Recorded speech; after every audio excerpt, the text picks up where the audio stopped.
No one who's doing the life sentence, who's been through the court process as much as I have, who's fought it and maintained innocence all those years, although he wasn't innocent, ever thinks that he's going to get out. Do you remember the first few hours of being let out? Oh, that was unreal. Let's say 40 hours from that time right then. I will be leaving the institution on my own for the first time in a very, very long time. Well, they say when there's a significant event in someone's life, they remember every detail. And I remember every detail. I remember it was 65 degrees and it was raining that day. Now, he may think that, well, some act of God or something is going to happen and the court is going to say, well, let me look at this. So he continuously file all of these writs. And after he's exhausted all of that and decide, well, let me just go on here, just accept my fate and just work towards something positive. You're listening to Life on the Outside. It's a podcast about what it's like to return to society after decades of incarceration. My name is Fred Price. That's it. I'm Lucy. Hello, Lucy. In this episode of Life on the Outside, I sit down with Fred, who spent 26 years in the California prison system. He went in on September 21st, 1991, with a charge of first-degree murder. His sentence was 27 years to life. And back then, a life sentence meant life. But you still, in your mind, you were still in a place where you thought, I'm going to die in prison, I'm just going to make the best of it? I didn't think about that anymore. I just started just living my life. I just decided that this was my world and I was going to, function in it. Back in the 90s, when Fred went in, lifers weren't going home. Yeah, you could basically spend the rest of your life in prison on a 7-to-life sentence, on a 5-to-life sentence. You could spend the rest of your life in prison without ever getting out. California still had determinate sentencing, which meant that sentencing power was in the hands of legislators and prosecutors, who saw to it that inmates served their full sentence. So if you got life, life is what you'd serve. So Fred found a way to function in his world. Sometimes it meant taking classes, programming as they call it. Other times it meant upholding a reputation that he had on the streets. My gang name was Magic. Magic, you already know Magic.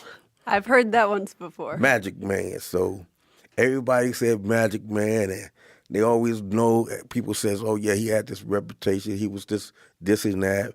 People wrote about him in their gang books and stuff like that. So everybody had that fear, but some people wanted to test me, so every now and then I have somebody in the hallway education and he come back doing like this. So, but all the teachers respect me, but I changed.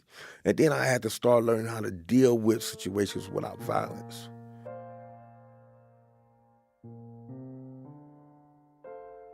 I was pretty good at the law. I was a legal beagle. So I used to file lawsuits, 602s, police misconduct complaints, grievances and everything. So as a means of getting back at me, they locked me up, and that's where I got sick. 2006 from 2008, I was locked up in what they call the hole.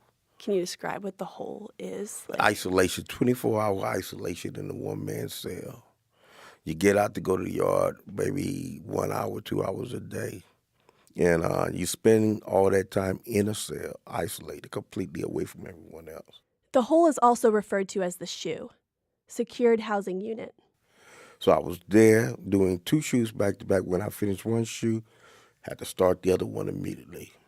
Fred spent 2 years in the hole at Tehachapi State Prison, which you might consider in the middle of nowhere. It's a small town at the base of the Tehachapi Mountains, about 4 hours north of Los Angeles. He'd read 2 books a day, he'd exercise, and he wrote poetry. The moment I finished that second shoe, I was on a bus to Pelican Bay, leaving Tehachapi to Pelican Bay.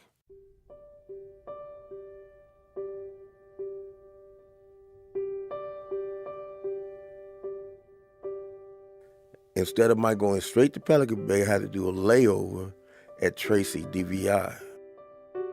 And that was 16 days. Now, they had cockroaches this big, hissy cockroaches. And they had this overlapping hole from the wall of the toilet. They would crawl out. When the first night I was there, I didn't have any idea about this. And so I got up to use the restroom, I turned the light on, and I jumped back on the bed, and I looked, and they were coming from the sides and everything. So I took the toilet paper, rolled it up, and stuffed it all around the side of the bed. And I would just sit on the bed and just hold it. You know, I wouldn't get on the floor. I just kept the light on and started to switch till they all left. And then I got up. And the water, it was like the water was the worst thing in the world. It smelled. I never drank water before that smelled. What did it smell like? It smelled like crap, like sewer water. They said it was safe to drink. This was K-Wing. Someone act stupid, they would shoot the tear gas in there. And the tear gas would spread throughout the entire room. And mind you, I was sick already. Didn't even know it, but something was wrong with me, and I kept complaining about it. When Fred got to Pelican Bay, he was put in ADSEG, administrative segregation. He still had gang ties, and the system wanted to keep him away from the general population. But while he was there, something important happened. This one PCP, primary care provider, Cheryl, don't forget her name, Cheryl Milo. She called me in and says, well, I want to do a random x-ray because high blood pressure, stuff like that. So I was scared. They said, you may have cancer. Mother passed away of cancer, lung cancer. So I was like, I cried and stuff like that. Don't tell nobody. Oh. But I sat in the cell, and mind you, I was a gang member, deeply involved in it, deeply. Still up until this point. Yeah, so, and I had all this baggage and all this stuff, and I was dealing with all this anger, and I was still all the conspiring at people and all that, the negative individuals I was around. Then that night, I'm being honest, that night I had a dream.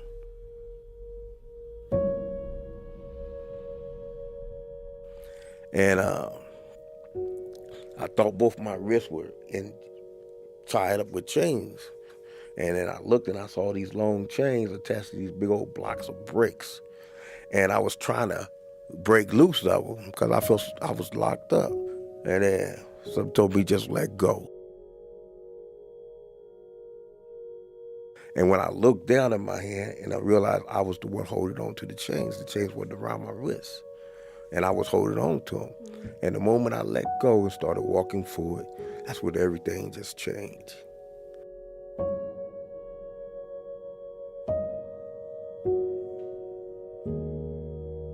And so when I just went on to the yard that they put me on, that's when I said, well, I'm different attitude. I leave everything at the gate.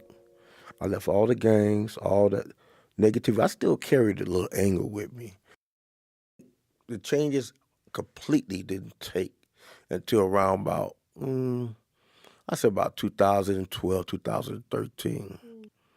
No more arguing with people, no more debating, no more getting upset, not allowing people to rent space in my head, not sweating the small stuff. I no longer pursue complaints against COs anymore.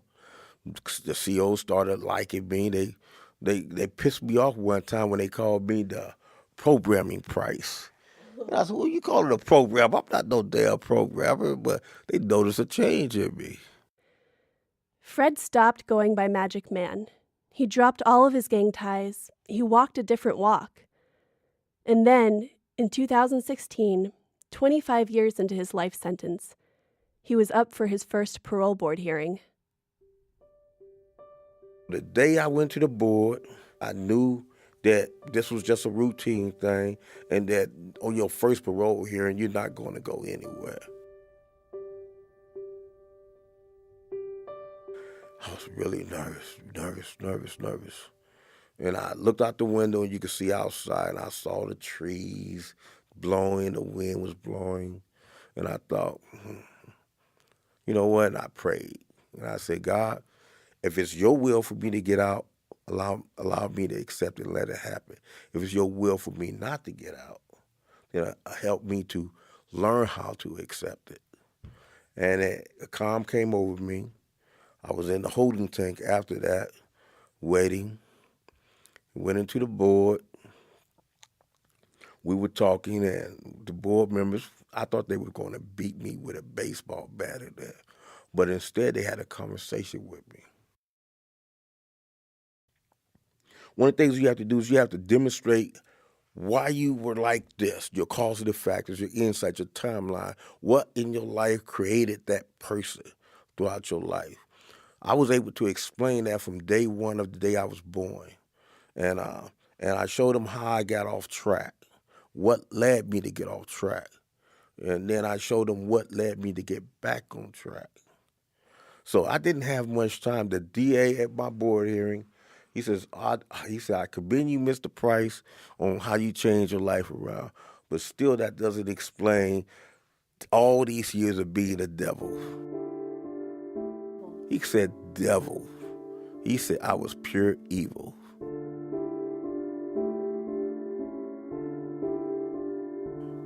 And I didn't try to explain it away, didn't try to argue it away or debate it away. I sat there and I took it. When you do the things I've done, you have to accept the harsh reality of it because you don't get where you're at by being someone nice.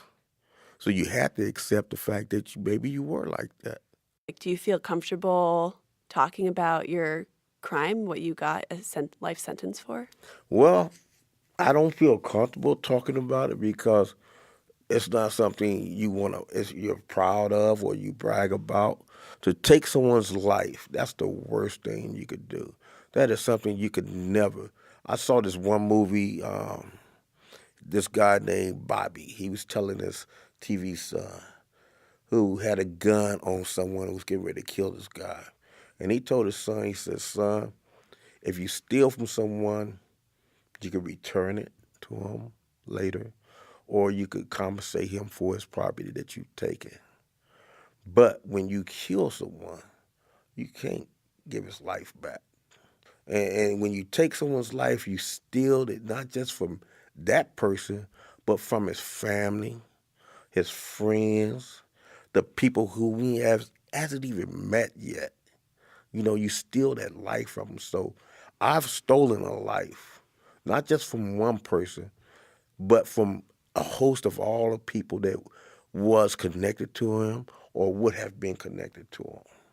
So my thing is to live my life as it means to him because you can't undo it. They tried to trick me up a couple of times, but I took responsibility for everything. Fred's first parole board hearing was 6 hours long. And when it was through, they sent him back to the holding tank to wait for the final verdict. Their office was right there, and I was right here, so you could hear them laughing in there, along with my attorney. I'm thinking, yeah, okay, all right. I started pacing, then I said, no, sit down and just accept it. I get called back in there, and they're going over a few things and start reading this law out to me. And they said, we find you suitable after that. They said, Mr. Price, we are paroling you. And I was like, what? And it shocked the crap out of me when they said it. My first parole hearing.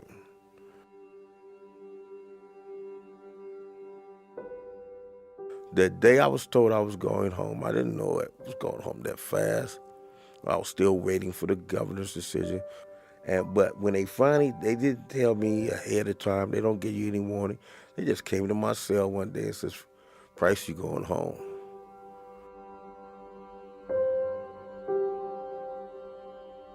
I was at Salinas Valley State Prison. And I was thinking I'm going to have to catch a bus or a train or something. But I had no idea I was going to get a ride. So I'm over there in R&R, and then they tell me your stuff. They give me extra Medicaid. They do all of that. And then they tell me my ride was here. And I said, my ride was here. So who picked me up? And I'm thinking it was the reentry place. Well, what happened was that when Scott Butner got word immediately, someone from Sacramento contacted him and says Fred Price was getting out. What he did was contacted Cheryl, Then she contacted someone else, and then someone else contacted someone else. Oh, boy. So they contacted Jimmy Woo. He was the only one, Jimmy Woo, one of my best friends. He's the president of Inside Out Writers, the program where they help kids. He says, well, I'll do it, because he knew me from letters that he had written to me telling me about my daughter. You know, whenever she got sick or something like that, her sickle cell, he would write me and let me know. And he didn't have to do that. He flew all the way to San Jose, rented a car, came up there, and when I came out in the parking lot carrying my box, he was standing right there. And I didn't know how he looked. I didn't know who he was, you know, because I never met him before personally. He says, I'm Jimmy Woo. And I said, Jimmy Woo. I put my box down, gave him a hug. We jumped inside the rental car, and I'm looking at it. It was just strange. I just looked outside and how it looks different out here. Saw trees. You don't get to see trees in prison. There's no trees out there. And so I looked around and I saw it just look completely different on the other side of the wall.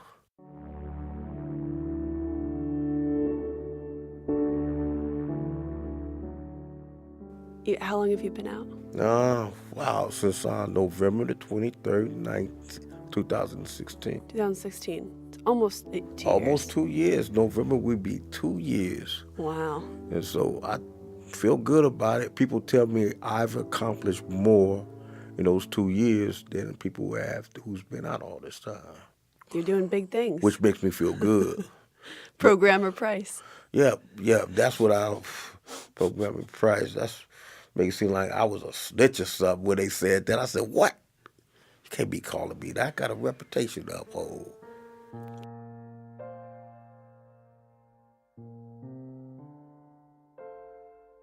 Throughout my entire life, I was in and out of jail. So I never really experienced freedom before, because my whole life was all about going back and forth, living a criminal lifestyle. And so it was never really freedom, you know. And I always try to tell people, when you're doing crap like that, you're not really living.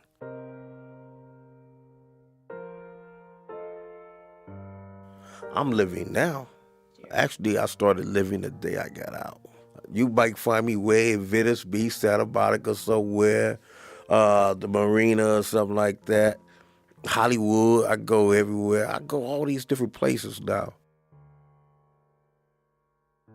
What's like one of the best things about being out? Having choices to just live your life the way you want to live. The type of coffee you want to drink. You know, the type of food that you want to eat. You can wake up in the morning and walk straight to your shower and take a shower. You don't have to wait for someone to open up the cell at a certain time and says, you could take a shower. You could just do what you want to do. Choices. Being able to go into a store and be able to buy anything that you want to buy. Choices. Being able to decide to go here or there, wherever you want to go. Those are choices.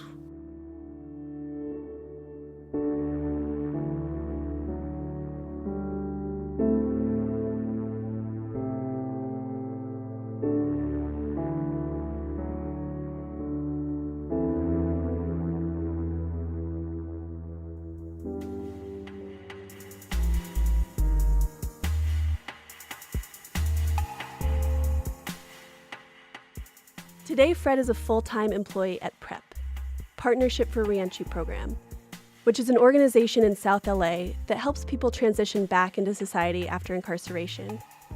Fred is their life skills coordinator, reading and reviewing correspondence courses from those on the inside. If you've listened to this episode and you feel moved or inspired to donate, you can visit www.prepla.org. Thanks for listening.